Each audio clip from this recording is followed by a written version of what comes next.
So dear student, हमने अपने 2 different learning outcomes यहाँ पे अचीव कर लिए। आइए देखते हैं third learning outcome, convert NFA with epsilon transition to DFA. इसकी बात कर रहे हैं, NFA with epsilon transition to DFA. तो जब हम एप्सिलॉन ट्रांजिशन की बात करते हैं, एप्सिलॉन का मीनिंग क्या होता है? Empty transition.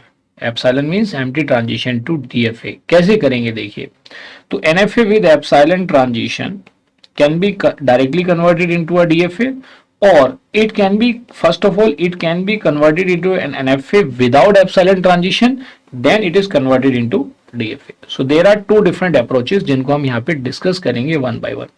लेकिन सबसे पहले हमें NFA विद एप्सिलॉन क्लोजर का जो ट्रांजिशन फंक्शन है, तो इन दोनों अप्रोचेस को डिस्कस करेंगे हम। This is, you can say, first approach जिसको हम डिस्कस करेंगे, and this is your second approach.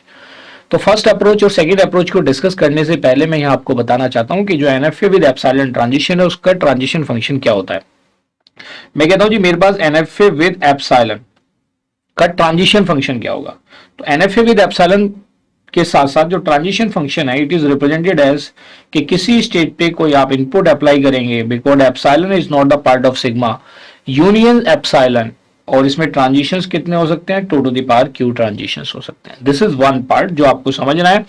दूसरा है the concept of epsilon closure. Epsilon closure is important. जब आप डेटाबेस मैनेजमेंट सिस्टम स्टडी करते हैं या कर चुके होंगे, तो उसमें आपने देखा होगा कि जब कैंडिडेट की आइडेंटिफाई करते हैं तब भी हम किसका यूज करते हैं? एप्सिलॉन क्लोजर का। तो अगर हम बात करते हैं जी एप्सिलॉन क्लोजर, और मैं कहता हूं जी एप्सिलॉन क्लोजर ऑफ क्यू, अगर किसी स्टेट का मुझे epsilon closure q find out करना है तो उसको आप कैसे डिफाइन करेंगे?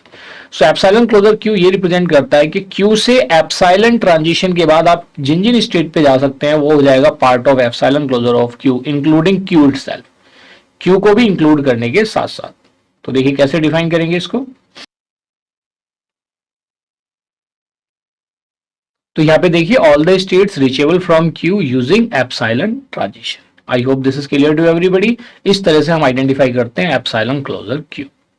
ये बात समझ में आ गई। आइए इसके आगे देखते हैं, एक एग्जांपल की हेल्प से समझते हैं कि कैसे हम एप्सिलॉन क्लोजर फाइंड आउट करेंगे for each state in the given transition diagram with epsilon transitions. तो एप्सिलॉन का मतलब तो आप जानते हैं एम्प्टी।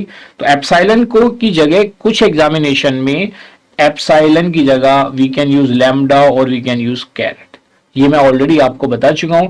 इन सारे सिंबल को में से कोई सा भी एक यूज होता है, but through out the TOC हम एप्सिलॉन ही यूज करेंगे। और ये सभी क्या रिप्रेजेंट करते हैं? एम्प्टी इनपुट को रिप्रेजेंट करते हैं। दे रिप्रेजेंट एम्प्टी इनपुट के without applying any input there is a transition from one state to the another state.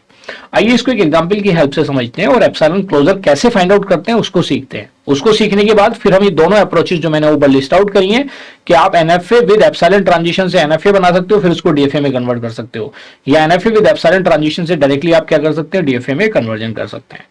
So let us discuss find epsilon closure of each state. आइए देखते हैं, ये given example है और इससे epsilon closure find out करना है, क्योंकि बिगनिंग अगर एप्सिलॉन क्लोजर हमें फाइंड आउट करना आ जाता है, then it becomes very easier for you to understand both the above methods कि NFA with epsilon to NFA और NFA with epsilon to DFA. ठीक है, चलिए समझते हैं इसका solution. Let us find out the epsilon closure of Q1। किसका find out कर रहे हैं? Q1 का। तो Q1 इंक्लूडिंग जिस स्टेट का क्लोजर फाइंड आउट करते हैं वो स्टेट तो उसमें आएगा या से Q1 में एप्सिलॉन अप्लाई करने के बाद आपकी ट्रांजिशन किस स्टेट पे हो रही है? Q2 पे। Q2 पे एप्सिलॉन अप्लाई करने के बाद आपकी ट्रांजिशन किस स्टेट पे हो रही है? Q4 पे। तो Q1 Q2 Q4। अब Q4 से एप्सिलॉन के लिए कोई ट्रांजिशन नहीं है, तो इसके यही एप्सिलॉन क्लोजर ऑफ Q1 होगा। Now let us find out the epsilon closure of Q2।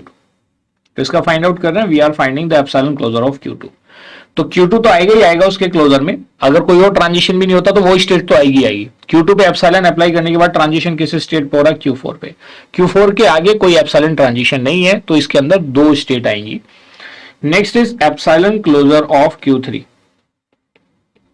तो एप्सिलॉन क्लोजर ऑफ Q3 में Q3 तो होगा ही होगा, और Q3 से कोई एप्सिलॉन ट्रांजिशन की एप्सिलॉन अप्लाई करके कोई ट्रांजिशन एग्जिस्ट नहीं करता, so there is only Q3।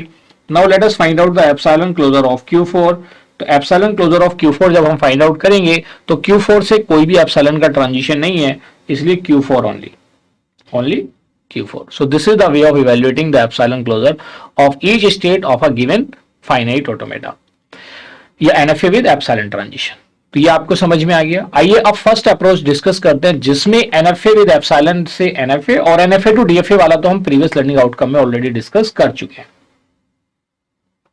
So let us discuss the approach first.